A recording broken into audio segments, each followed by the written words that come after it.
పెట్టాలని కుట్ర జరిగింది. పాలేరు నియోజకవర్గం పలు అభివృద్ధి పనులకు మంత్రి పొంగులేటి శ్రీనివాసరెడ్డి శ్రీకారం చుట్టారు. ఖమ్మం రూరల్, తిరుమలాయపాలెం మండలాల్లో మంత్రి పొంగులేటి కలెక్టర్ దివాకర్తో కలిసి విస్తృతంగా పర్యటించారు. పలు సంక్షేమ కార్యక్రమాలు, అభివృద్ధి పనులకు శంకుస్థాపన చేశారు. పనులను త్వరగా పూర్తి చేసి ప్రజలకు అందుబాటులోకి తేవాలని ఆదేశించారు.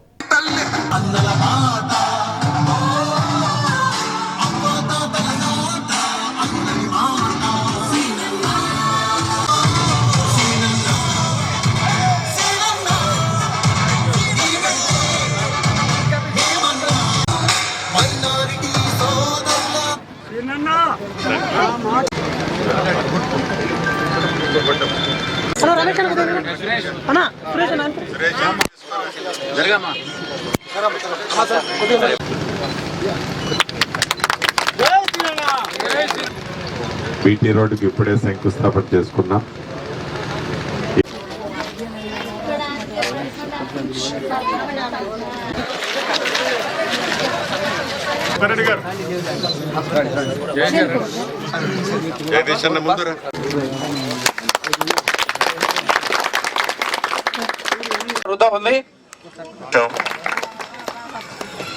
ఈరోజు ఇప్పుడే మా నాన్నగారి పేరుతో ఉన్నటువంటి ట్రస్ట్ ద్వారా ఏదైతే మంచినీళ్ళు శుద్ధి చేసే పరికరాలని ఇక్కడ ఇచ్చిన మాట ప్రకారం పెట్టుకోవటం జరిగింది.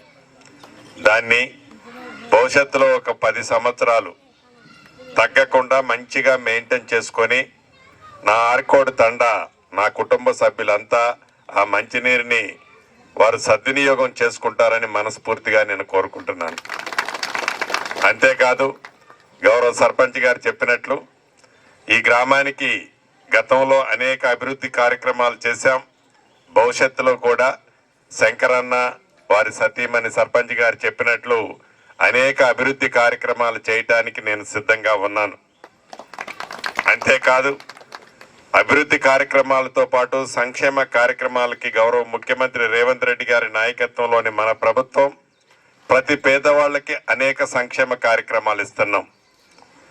ఇల్లు 2వ విడత ఇప్పుడే ఇచ్చాం, మళ్ళీ 3వ విడత ఇస్తాం, 4వ విడత ఇస్తాం. ఇల్లు రాలేదని ఎవరు కూడా రంది పడాల్సిన అవసరం లేదు.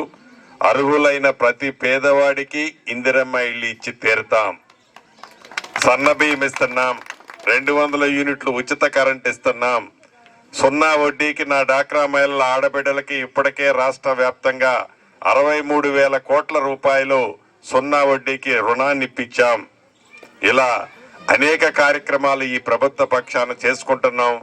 మా ఆడబిడ్డలు, అన్నదమ్ములు చల్లగా ఉండాలని, రైతుని రాజును చేయాలని, నిరుద్యోగ యువతకి ఉద్యోగాలు మరిన్ని కల్పించాలన్నదే ఈ ప్రభుత్వం యొక్క లక్ష్యమని మీ అందరికీ చెప్తూ, అదే రకంగా ఇళ్ల స్థలాలు గతంలో ఇచ్చి పొజిషన్ సర్టిఫికెట్ ఈనోళ్ళు కొత్తగా ఇళ్ల స్థలాలు ఇచ్చేవి కూడా 16 మందికి 16 పొజిషన్ సర్టిఫికెట్లు, 10 కొత్త ప్లాట్లు, మొత్తం 26కి ఇప్పుడే మీ అందరికీ ఈ సర్టిఫికెట్లు ఇవ్వటం జరుగుతుంది. ఇది పేదవాడి ప్రభుత్వం, పేదవాడి కష్టం తెలిసిన ప్రభుత్వం కాబట్టి ఇక్కడ ఏర్పాటు చేయటం జరుగుతుందని చెప్తూ సెలవు తీసుకుంటున్నాను.